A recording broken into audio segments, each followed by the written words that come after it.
Hey YouTube modeling community, it's the Lazy-Eyed Modeler here for another episode or installment or just another toss the sprue.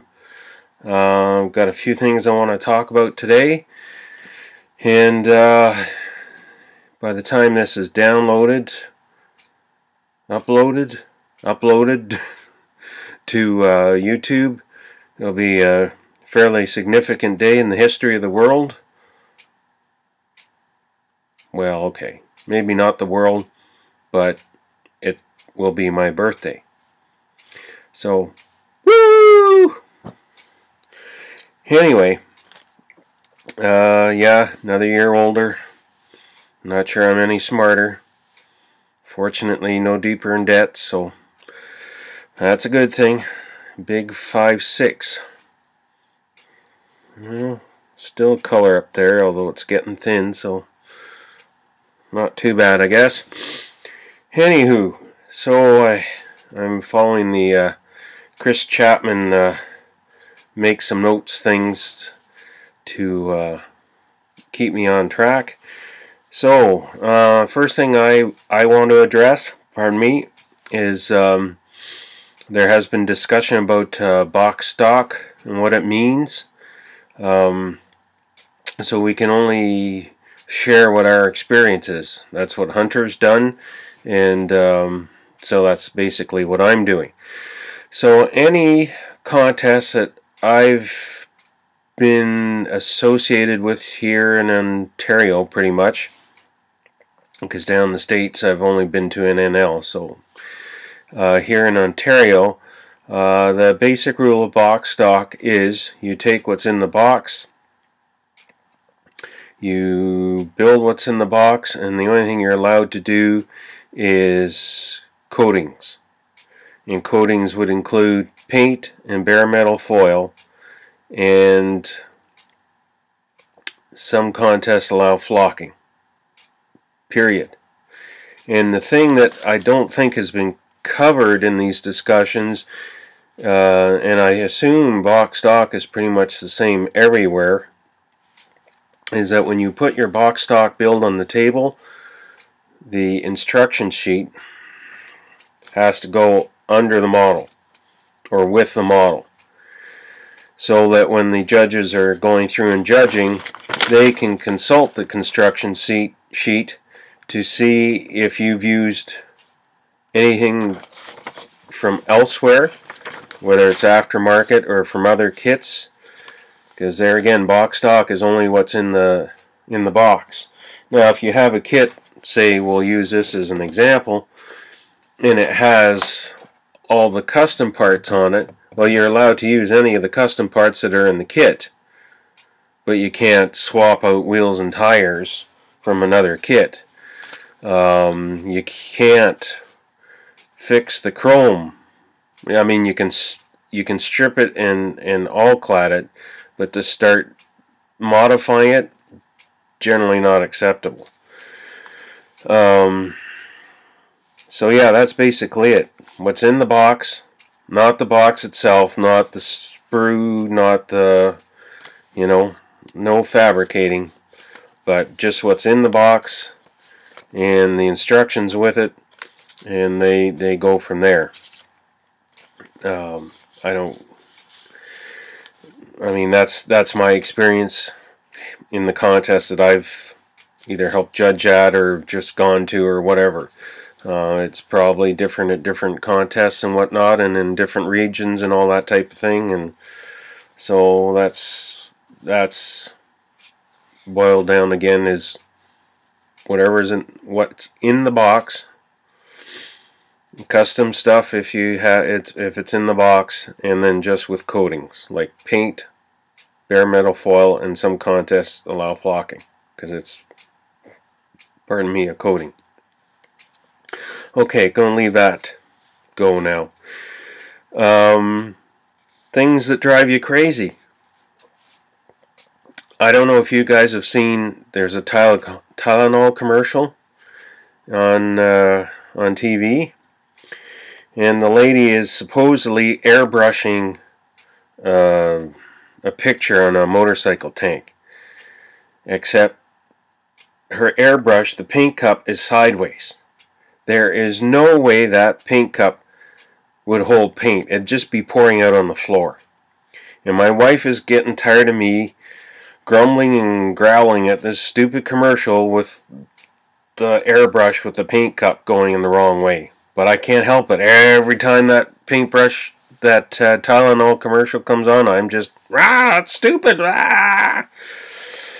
and she just kind of rolls her eyes. Another little pet peeve of mine, and I guess it's all part of being an old guy, but I'm sure I probably built my first model when I was around 10, maybe a little less, maybe a little more. So we're figuring, say, 46 years of building models. Building models. I built models for 46 years. Now the emphasis here is on building. In the last 2 or 3 years, all of a sudden we're making models. When did we start making models? Revell makes models. AMT makes models. Tamiya makes models. We get the models and we build them. Now, don't ask me why, but this thing, I made a model. I made a puzzle. I don't know. It's just, to me, building is more substance, the more creative. Making something is just, yeah, well, I made this, like, I don't know. What do you say? It's one of those pet peeves, and people are going to be shaking their heads at me, I guess, but it just drives me crazy. This term, making models. I've never made a model, I never will make a model. I build models. I know it's silly, but okay. Got that over with. And the other thing that doesn't drive me crazy, but I laugh at the difference between the sort of us car guys, or those of us who specialize in cars in the military. And I've been thinking about this since Dr. Cranky mentioned he'd someday like to totally build a model, then paint it. And that's what the military guys do. And I don't understand it.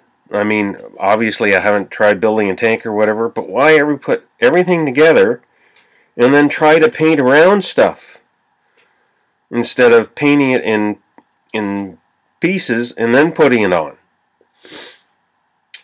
There was an article in Fine Scale, and I meant to bring it out with me to use as an example, and I forgot.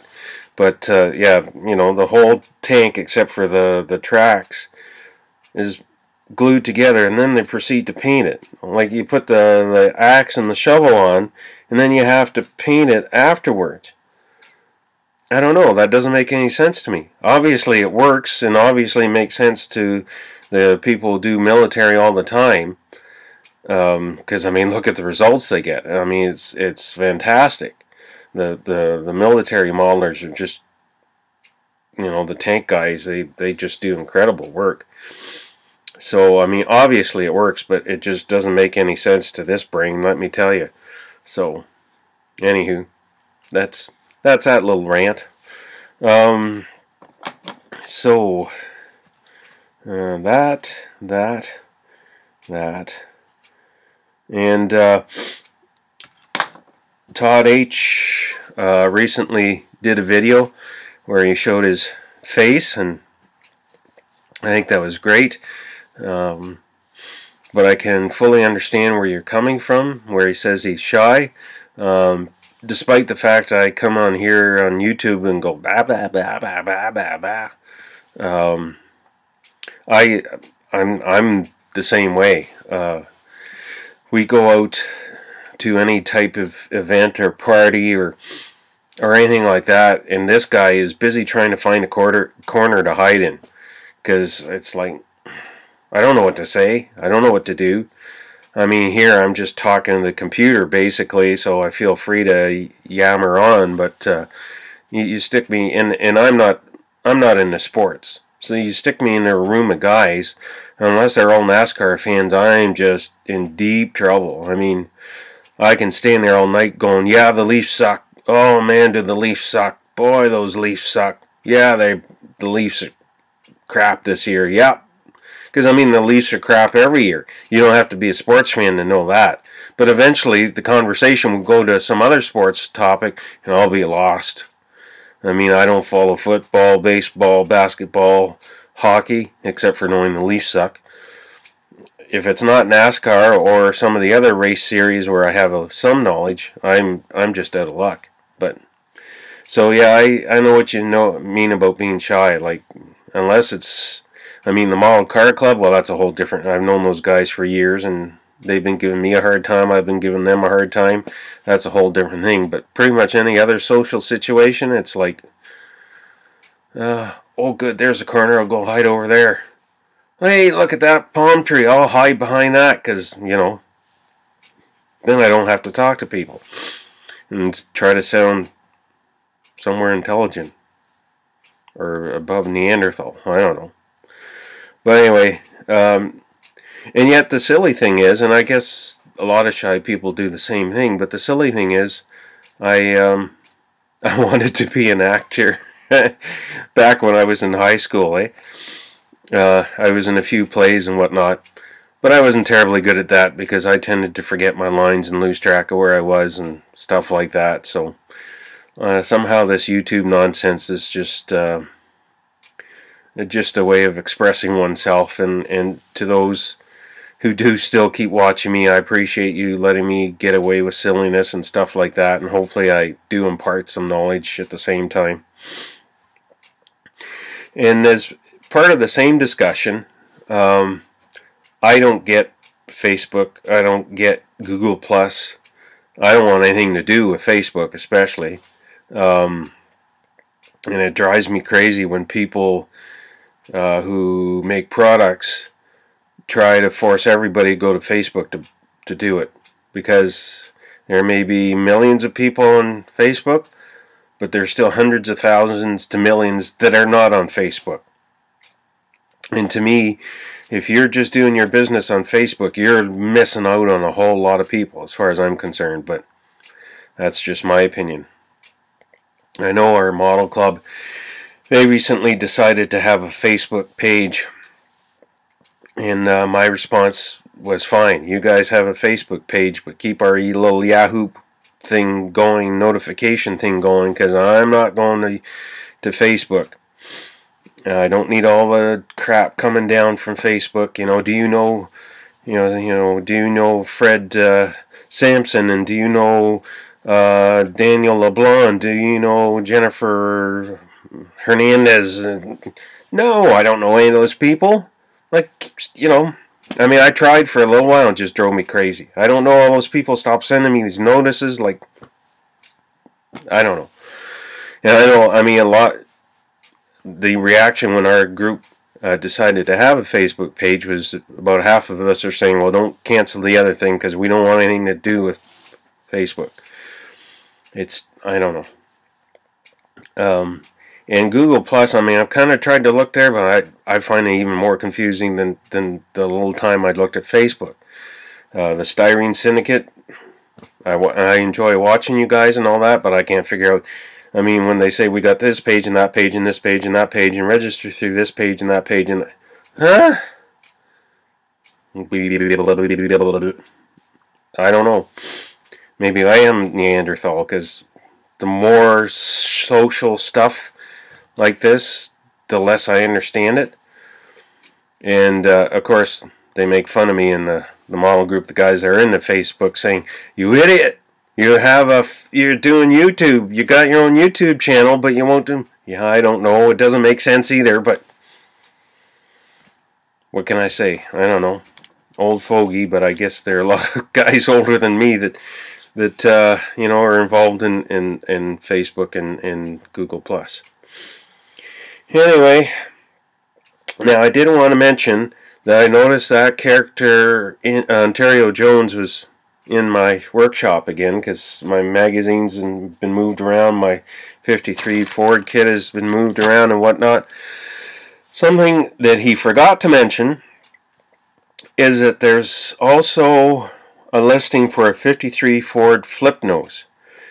Now that is not this kit, and that's not any iteration of this kit. If you happen to see a 53 Ford flip nose by AMT, that is actually the same as the MPC 53 Ford flip nose. So over all the years, AMT had just the sort of the basic stock and custom 53 Ford, and then MPC over all the years had this sort of gasser street freaks type flip nose 53 Ford. And so the two shouldn't be confused. And if you happen to see this one version where AMT took the MPC kit and put it on under the AMT name, that's not this kit. It's a separate kit. Nothing like this one except for the fact it's theoretically a 53 Ford. Okay, well, I see I've already managed to blah blah blah blah for over 16 minutes now. So I'm going to end it here and do post-production and all that type of fun stuff and post this. I hope everybody's safe, well, warm, and enjoying the hobby. There's been a lot of great videos out lately. I feel sorry for poor Stanley. I hope that eye heals up soon. And yeah, you guys are doing great work out there. Oh, there's one thing I wanted to mention. You know, the problem with watching YouTube is it gets expensive. Yeah, I'm coming at you. There we go. I watched Chris Chapman video on deluxe materials products. So then I had to go searching for that. So now I have Tacky Wax, Brush Magic, and Perfect Plastic Putty to play with. Gee, thanks, Chris. No, seriously. The Tacky Wax is what I was most excited about, because I don't have good luck with poster tack or the micro scale liquid tape. And then the other thing, after some correspondence, I happened to wander into Michael's, and guess what I found? I found some of the Testors Aztec acrylic paints. So I tried the blue, the gold, and the silver. Or at least I bought them, and I intend to try them, because I really like the thought of this BB and it's already ready to go in the airbrush and all that. So we'll see how it works out. I know Nelson Medeiros has had good luck with it, and Iron Storm has picked some up, and so we'll see how that works. Anyway, now we're up to 18 minutes. I'm going to finish this off yet again, as I said before, so it can be posted hopefully by midnight, because tomorrow, this is Thursday, tomorrow Friday is my actual birthday, and my wife's off, so we're kind of going to a couple of the nearby cities to check out a hobby shop, and we need new blinds for new windows that we had put in and all that fun type of stuff. Anyway, that is my toss of sprue for today, and everybody take care, be well, and keep whacking at that styrene and gluing it back together and painting it and having a fun with the hobby. Peace. Bye now.